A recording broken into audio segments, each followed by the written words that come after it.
बिस्मिल्लाहिर्रहमानिर्रहीम। एक दिन जब सुबह की हल्की रोशनी जमीन को चूम रही थी, मियाँ मोहम्मद बख्श अपने गांव की तरफ जा रहे थे। हवा में खुशबू खुशी थी, मगर एक दरख्त के नीचे बैठा हुआ एक शख्स अपनी वीरानी में गुम था। चेहरे पर उदासी के साए बिखरे हुए थे, जैसे जिंदगी की रंगीनियां उसके दिल से छिन गई हों।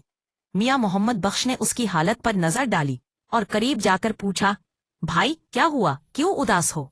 इस शख्स ने सर उठाया, आंखों में आंसू थे और बोला, बाबा जी, मेरी जिंदगी में खुशी नहीं, सब कुछ बेकार लगता है।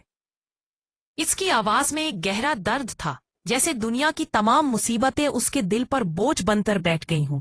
मियाँ मोहम्मद बख्श ने मुस्कुराकर उसकी आंखों में झांका।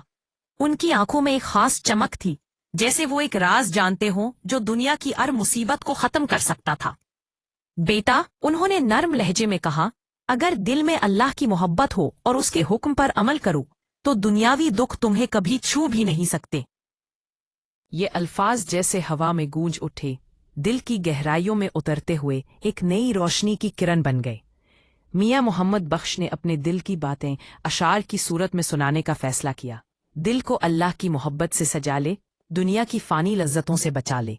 जो खुद को जान ले, रब को पाए, गमो दुख से वो कभी न डरा ले। ये शेर सुनकर वो शख्स न सिर्फ मुतासिर हुआ, बल्कि उसकी आंखों में उम्मीद की चमक लौट आई। दिल की वीरानी में मोहब्बत की एक नई रोशनी भर गई। उसने अज़्म किया कि वो अपनी जिंदगी में अल्लाह की मोहब्बत और खिदमत खल्क को अपना मकसद बना लेगा।